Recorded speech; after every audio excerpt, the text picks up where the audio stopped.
Hey there, good morning, Proniacs, and welcome to this happy hump day edition of Pronoia Mornings. Thank you for joining me today.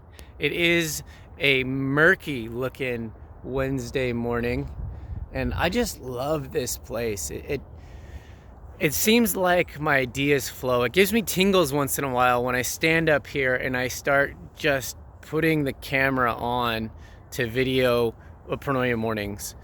And this month, we're talking about jumping into 2022 and setting our goals.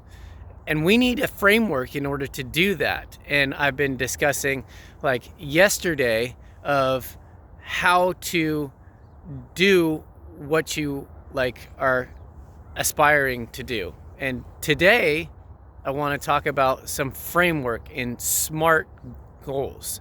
So SMART goals, when you start setting the things that you want to do and start putting them into action and putting them on paper and writing them down, which is so powerful, it means specific, measurable, attainable, realistic, and time-bound or timely.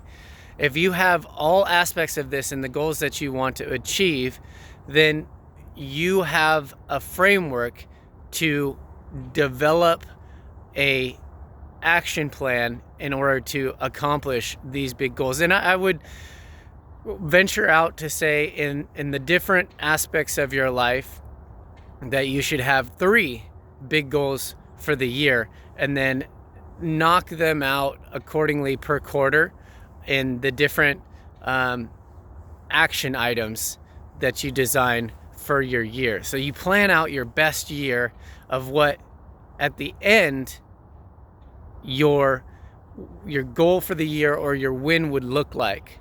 And then there's different things that you could do, such as meditation and visualization, to start with the end in mind.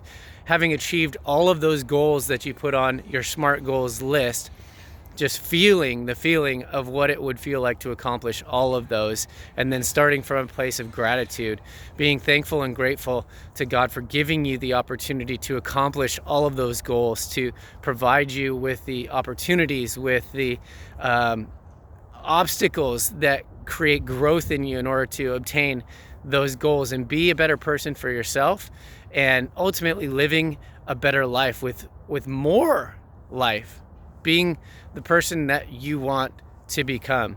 So focus on your goals today. One thing that really resonated with me this morning was confidence. So there were 3 C's that I came up with, but we'll start with confidence.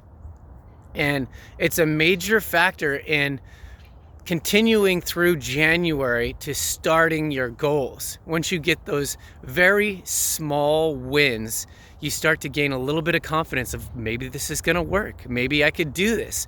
If you're just consistent with the small things and generate small wins, you'll develop that confidence that will carry you into bigger and larger action items that'll make it possible for you to win. So I want to encourage you to develop your goals for next year with this SMART framework in mind, and then we'll talk about moving forward through November on how we can take these goals and then start relating them to the people that we're around and amplify our successes, and maybe how fast we're able to obtain those goals by different ways of being productive. So I look forward to discussing those items with you, because I know that they've worked for me, and ever since that I've had a mindset and fed my mind with the things that are relative to my goals and my family, that it helps others around me. It puts me in a better mood. It makes me more kind. It makes me more of an agent for growth in others. And that's what I've always aspired to be since I was in high school. I wanted to be an agent for growth of others, to where if I'm my best self, I'm helping the people on my football team get to a scholarship or get into college that maybe if their grades weren't up to par, that they weren't able to aspire to, or it was never even in the picture. But because of their physical abilities, they're able to have those opportunities and then take advantage of those once they get there. My biggest aspiration, if you don't already know, is to become a top NHL agent for hockey players.